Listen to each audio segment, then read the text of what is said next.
अब आ जाए हम एक आर्गुमेंट कंस्ट्रक्ट करते हैं। मलिया लोधी की किताब हमने पढ़ी होगी, हमारा बेसिक टेक्स्ट होता है। हम तैयारी शुरू करते हैं तो पाकिस्तान बियॉन्ड क्राइसिस स्टेट हम शुरू के टाइम्स में पढ़ते हैं। उसका एक आर्गुमेंट है पाकिस्तान बियॉन्ड क्राइसिस स्टेट का। पेज नंबर मलिया लोधी का है, page number Pakistan beyond crisis state है, पेज नंबर 42 है, chapter 4 Pakistan beyond crisis state. इसके ऊपर क्या लिखा हुआ है? इसके ऊपर 5 फॉल्ट लाइंस लिखी हुई हैं बियॉन्ड क्राइसिस स्टेट। लिखी हुई पाकिस्तान के 5 फॉल्ट लाइंस, यानी पाकिस्तान के ऐसे इश्यूज जो कि क्रैक्स की फॉर्म में हैं और वो एक बड़ी डिवीजन लाइंस बन सकती हैं।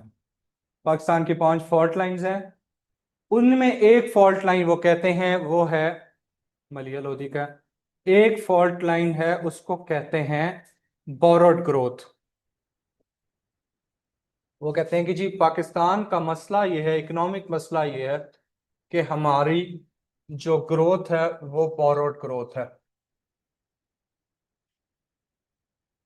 अब इसकी स्ट्रक्चर रिपीट करेंगे। क्लास 1 वो देखिए उसकी जाकिर की स्टैंड अप कॉमेडी देखिए रिसेंटली। वो रिसेंटली देखी है कि नहीं, वो जिसमें वो क्लास टेक नोट्स। नहीं देखी? देखना जाके। जाकिर खान का तो पता है ना? जाकिर जाकिर वो जो लोंडा, वो जो अपना लोंडा है जाकिर। अच्छा ठीक है, हाँ सख्त लोंडा। अच्छा वो देखना, वो उसमें अब ये बॉरोड ग्रोथ पे आते हैं। नंबर 1 क्या चीज़ है मेरे स्ट्रक्चर ऑफ आर्गुमेंट में, पैराग्राफ में क्या चीज़ चाहिए होती है?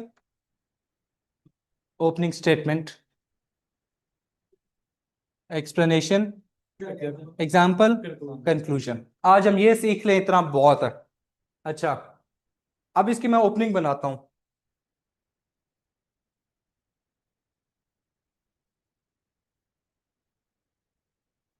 जिस तरह मैं अभी बता रहा था, borrowed growth has borrowed growth has resulted into economic stagnation in Pakistan. बड़ी बेसिक सी बात है, कोई रॉकेट से बहुत बेसिक बात कर रहे हैं। Economic stagnation in Pakistan.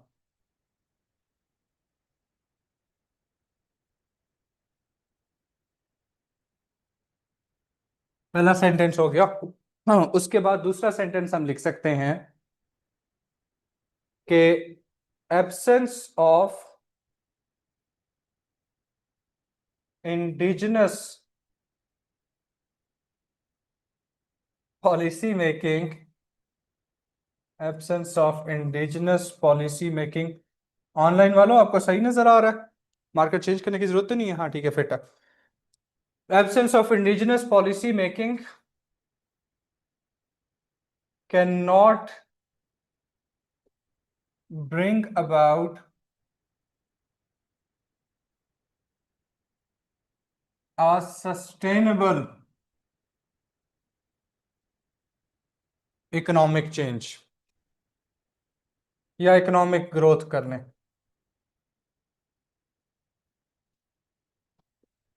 पहली बात मैंने की कि जी कॉज एंड इफेक्ट, कि जी जो बोरोड ग्रोथ है उससे इकोनॉमिक स्टैग्नेशन हुई है।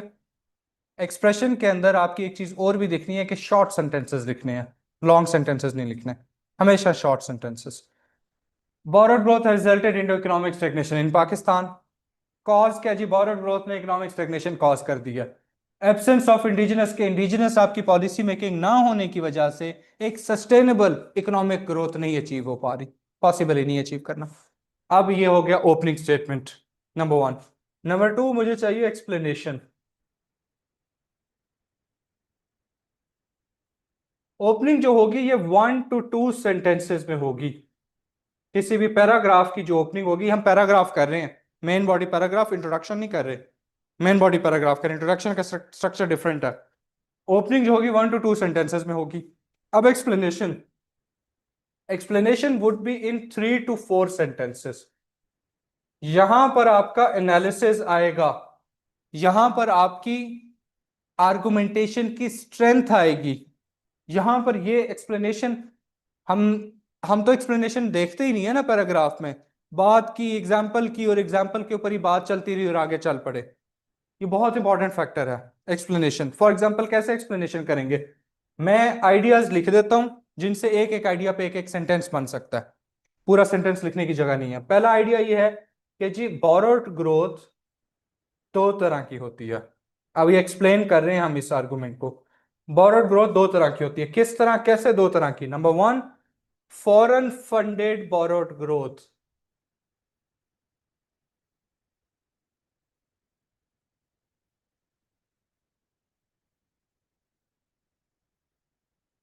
नंबर टू, डोमेस्टिक या local borrowed growth. Borrowed growth क्या होते हैं? उधार ली हुई ग्रोथ। अब जो एक्सप्लेन कर रहा हूं आपको, पहले मैंने इसका बताया डिस्टिंक्शन के कैसे किस तरह की होती है। अब फर्दर आगे करूंगा तो एक्सप्लेनेशन में आपको समझ आता जाएगा। उसकी वजह यह थी कि हमें उस टाइम पे आईएमएफ डिस्क्रिशनरी और प्रेफरेंशियल ट्रीटमेंट के ऊपर हमारे प्रोग्राम्स अप्रूव कर रहा था। हम कंडीशंस मीट कर रहे हैं या नहीं कर रहे, हमें प्रोग्राम मिल रहे थे। वर्ल्ड बैंक हमें पैसे दे रहा था क्योंकि हम वॉर ऑन टेरर पे अमेरिकन अलाए थे। कोalition सपोर्ट फंड में हमें पास पैसे आ रहे थे। तो मुशर्रफ टाइम में, मुशर्रफ एरा कर लें या रिजीम कर लें, 6% प्लस जीडीपी ग्रोथ की रीजन कोई इंडिजिनस इकोनॉमिक पॉलिसी नहीं थी, कोई सस्टेनेबल इकोनॉमिक ग्रोथ नहीं थी, बल्कि रीजन क्या थी? आईएमएफ का प्रेफरेंशियल ट्रीटमेंट, जिसमें हम अपनी इकोनॉमी ठीक कर रहे हैं नहीं कर रहे, स्ट्रक्चरल प्रोग्राम इंप्लीमेंट कर रहे हैं नहीं कर रहे, पैसा आ रहा था। उसके साथ वर्ल्ड बैंक ग्रुप का, डब्ल्यूबीजी का, हमारे पास लोन और एड मिल रहा था डिफरेंट प्रोडक्ट्स प्रोजेक्ट्स में क्योंकि हमें देना था। उसके साथ तीसरी चीज हमारे पास सीएसएफ, कोalition सपोर्ट फंड में मिलिट्री एड आ रही थी, पैसा आ रहा था। तो जो इससे क्या हुआ? इससे एक इकोनॉमिक बबल क्रिएट हुआ। इसको कहते हैं इकोनॉमिक लैंग्वेज में या आर्गुमेंट की लैंग्वेज में, इकोनॉमिक बबल बना था या इकोनॉमिक बूम आया था। बबल और बूम दोनों यूज होते हैं, इकोनॉमिक बबल या इकोनॉमिक बूम आया था। अब ये इकोनॉमिक बूम उस टाइम पे या इकोनॉमिक बबल उस टाइम पे बर्स्ट कर गया जब पीछे से ये सारी चीजें ड्राई आउट हो गई और हमारी वही ग्रोथ 6% प्लस वाली 2-3% पे जाकर रुकी थी। 2008 में हम 2% पे 1% नेगेटिव में भी आगे चले गए थे जब ये पीछे से निकाल लिया था। एक मिनट रुकें। यही बर्स्ट हुआ और sustainable economic indigenous economic policy ना होने की वजह से हमारी जीडीपी ग्रोथ भी क्रैश कर गई। तो इसका मतलब ये है कि हम बोरोड ग्रोथ पे चल रहे थे उस टाइम पे भी। कोई हमारी इंडस्ट्रियल ग्रोथ नहीं थी, कोई इंडिजिनस सस्टेनेबल ग्रोथ नहीं थी। प्रोडक्शन ओरिएंटेड इकोनॉमी नहीं है, कंज्यूमर वो एक, वैसे वो इटसेल्फ, अच्छा इस चीज में हम एक चीज सीखेंगे इस क्वेश्चन से, वो एक इटसेल्फ एक सेपरेट आर्गुमेंट है। वो एक पूरा अलहदा डिजर्व करता है कि उसको एक पूरा अलहदा पैराग्राफ दिया जाए जिसमें कि अपनी ओपनिंग हो, उसकी एक्सप्लेनेशन हो, उसकी एग्जांपल हो। हमने अपने राइटिंग में ये भी एक बहुत बड़ी डिस्टिंक्शन क्रिएट करनी है कि एक बात एक आर्गुमेंट में करनी है, उससे क्या करना है? अपना कंटेंट जाया भी नहीं करना, सारा कुछ मिक्स करके, और स्ट्रक्चर भी अच्छा रखना है, अपनी जिंदगी भी आसान करनी है, थॉट प्रोसेस भी हमारा। अब इसके बाद ओपनिंग में एक बात करनी है, एक्सप्लेनेशन में 3-4 बातें, एग्जाम्पल। आप ये 2-4 दफा प्रैक्टिस कर लें हाथ से, आपको मसला नहीं होगा लिखने में। स्ट्रक्चर आपके ध्यान में हो गया कि हाँ यार ठीक है, ओपनिंग में ये बात करें, एक्सप्लेनेशन में एग्जांपल में करें। अभी कंक्लूजन पे आते हैं, होल्ड ऑन अ सेकंड। दो क्वेश्चन हैं, लेते हैं, let me finish it off first, will take 3, लेकिन इसको मैं फिनिश कर लूं। नंबर 4 कंक्लूजन ऊपर लिखते हैं।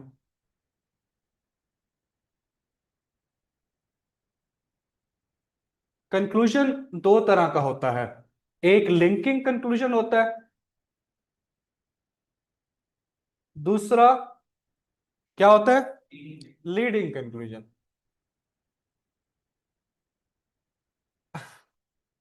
अच्छा, लिंकिंग जो होता है उसमें आप वापस दो तरह से लिंक कर सकते हैं। एक, कंक्लूजन की वर्डिंग को आप टॉपिक की ओपनिंग के साथ, आर्गुमेंट की ओपनिंग के साथ लिंक कर दें।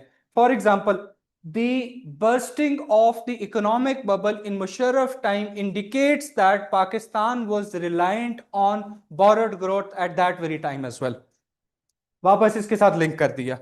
या आप दूसरा लिंक कर सकते हैं एसए के टॉपिक के साथ लिंक कर सकते हैं।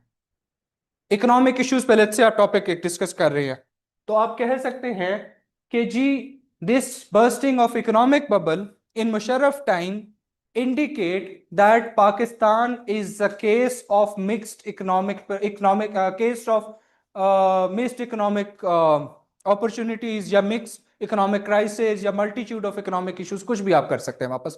सिर्फ आइडिया ये है कि आपने वापस लिंक करना है ऐसे के टॉपिक के साथ, ताकि एग्जामिनर को ये इंप्रेशन रहे कि हाँ भाई ये कोहेरेंट है, ये वापस दोबारा लिंक बैक कर रहा है। सारा कुछ आप कर सकते हैं। लिंकिंग करनी है आपने आर्गुमेंट की ओपनिंग के साथ या एसे के टॉपिक के साथ? आर्गुमेंट की ओपनिंग के साथ प्लस एसे के टॉपिक के साथ, टॉपिक ऑफ एसे के साथ आप लिंक कर सकते हैं।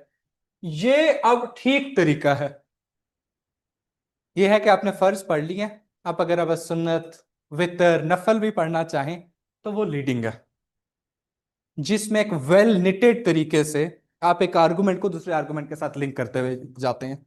फॉर एग्जाम्पल मैं कहूंगा कि bursting of economic bubble in 2000 era indicate that Pakistan was not only facing the issues of borrowed growth but also political instability as well।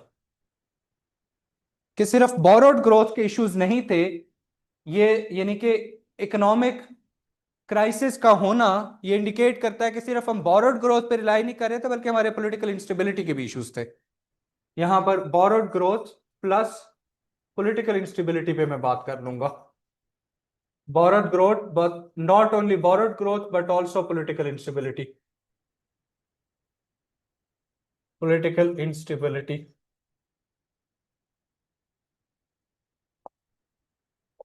और यहां पे क्या किया हमने, not only borrowed growth but also political instability की बात कर ली, और political instability पे अगला पैराग्राफ शुरू कर दिया, जिसपे मैंने कहा कि feudal elite dominated political order is one of the major political issues of Pakistan।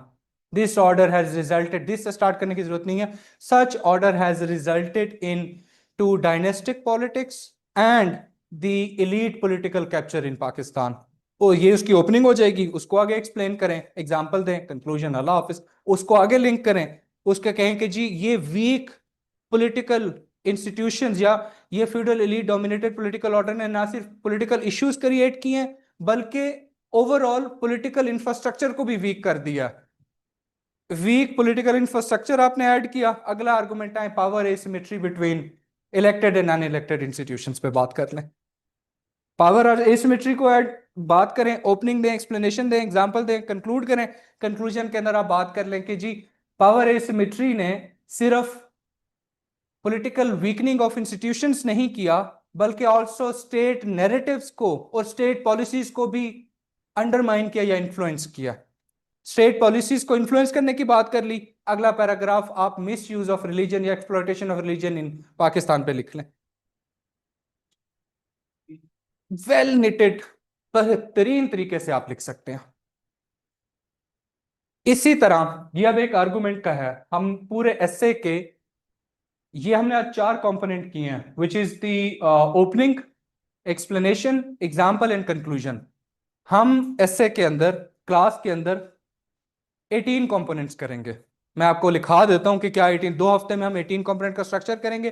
फिर इसी तरह जिस तरह ये आर्गुमेंट है, इस तरह इसको तो बहुत ज्यादा डिटेल में लिख के किया है ना, क्लास में हम एक लेवल पे आपके अंडरस्टैंडिंग लेवल जब उस लेवल पे पहुंच जाएगी, फिर हम 50 आर्गुमेंट सीरीज स्टार्ट कर देंगे, जिसमें हम 50-50 एक एक टॉपिक के ऊपर 50-50 आर्गुमेंट्स इसी तरह किया करेंगे।